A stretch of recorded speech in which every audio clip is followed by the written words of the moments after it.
Hi everyone, I'm Ryan. This is my channel, Carry Me Mama. Today's video is going to talk about ring slings. So we're going to talk about general 101, types of ring slings, texture, terminology. So stay tuned.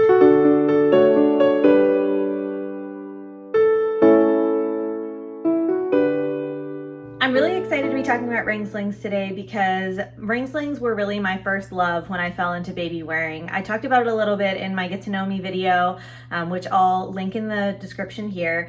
But when I first started baby wearing, I started out with a stretchy wrap and very quickly realized I needed more support and I needed something that was going to be quicker on the go than wrapping a bunch of layers of fabric around myself.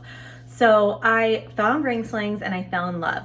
But I very quickly realized that there was a lot of terminology, like I had to learn a lot. There's a ton of different textiles, not to mention the hundreds of different brands that are out there. So my hope is with this video that we can go through a little bit of that and you just feel more confident about what you're looking for. So first of all, a ring sling is essentially just a long piece of fabric with a ring sewn in one end of it. A pocket is created for baby by pulling all of the fabric through both rings and then passing back over one of the rings and under the other to create tension and hold the sling in place. This process is called threading the ring sling.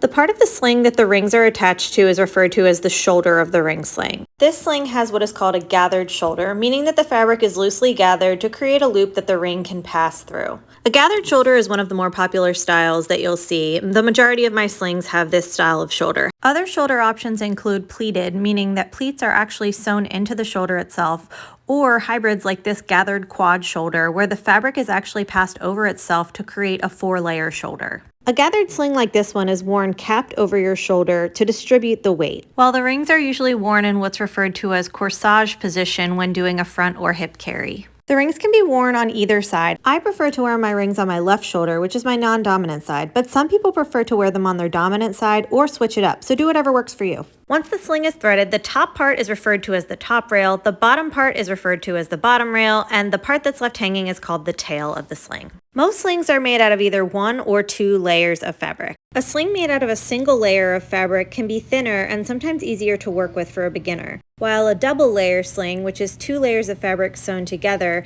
typically provides more support for bigger babies and toddlers. One of the other major factors that determines how supportive a sling is the textile that it's made out of. Ring slings are made in a ton of different textiles, each of which have their own properties which affect breathability, support, and texture. There's a lot that can be said about textiles, so don't be surprised if you see a deep dive into this topic on my channel sometime in the future. One of the simplest ways to categorize is slings that are made out of one textile, like cotton, linen, or bamboo, and slings that are a blend, such as hemp, silk, or linen cotton. If you're feeling overwhelmed at this point by the sheer number of textiles that are out there, a single layer linen sling is actually a really great place to start. Linen is breathable, washes easily, and has remained a favorite for me throughout all my years of slinging. If you need some brand recs, I'll link some of my favorites in the description of this video.